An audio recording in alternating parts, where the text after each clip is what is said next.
Je m'appelle Manon Dernel, je suis depuis récemment la coordinatrice de l'interprofession des filières végétales de Guyane, donc l'IFIVEG. Précédemment, j'ai occupé le poste de chargée de mission de la filière végétale.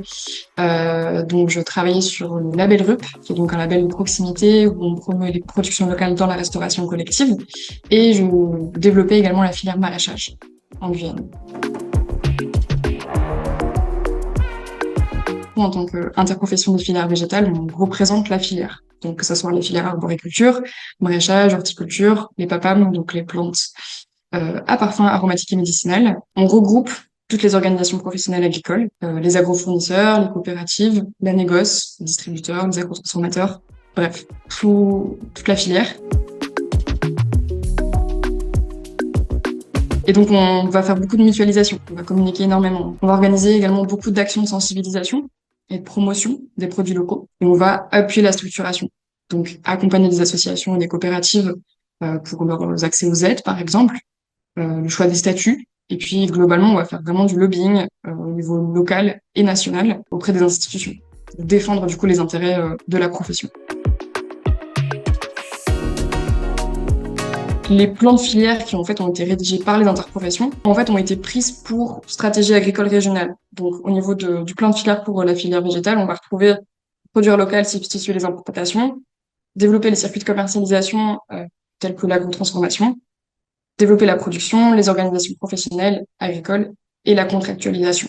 Donc ça va vraiment être la stratégie agricole ici en Guyane. En termes réellement d'appui et de soutien même financier et politique, il y a effectivement le FEADR, il y a le POSEI, donc le programme d'option à l'insularité et à l'éloignement. Il y a divers outils, que ce soit au niveau national, on continue à travailler, à faire du lobby pour avoir davantage d'aide. Et au niveau local, on manque réellement d'engagement de la part des banques et des assurances pour aider les agriculteurs à investir. Pour la production, on a des aléas climatiques. Il faut savoir qu'on a une saisonnalité qui est très marquée en Guyane. Il faut savoir une forte saison des pluies et puis une forte saison sèche.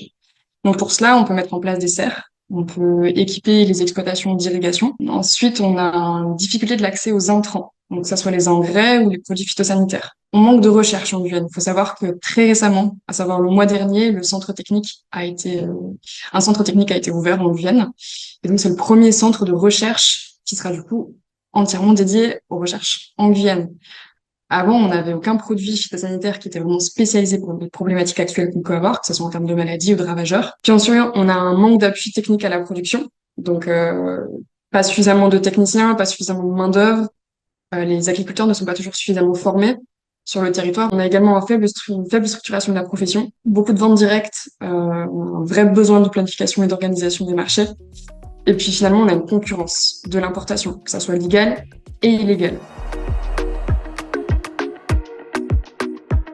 Alors au niveau des types de cultures qui sont les plus adaptés au climat et au sol en Guyane, globalement, c'est plus un secret pour personne, mais on va parler de diversification végétale, que ça soit de l'arboriculture, donc on a beaucoup de vergers ici, que ça soit des agrumes, des papayes, des pitayas, des plantes annuelles, de l'ananas, de la banane, des plantes maraîchères et des tubercules. Alors les tubercules, c'est vraiment ça qui est au cœur de l'autonomie alimentaire en Guyane. Donc, ça soit le manioc, la dachine, l'igname, c'est vraiment ça qu'on retrouve le plus sur les marchés et dans les foyers. Donc, on a une belle diversité de cultures, mais au niveau des variétés, des itinéraires techniques, ils sont pas toujours bons, pas toujours au point. Ce qui fait que parfois, on a des faibles rendements pour des coûts de production finalement qui sont quand même relativement élevés. Et tout le monde a tendance à produire la même chose en même temps, ce qui ne participe pas à une belle autonomie alimentaire.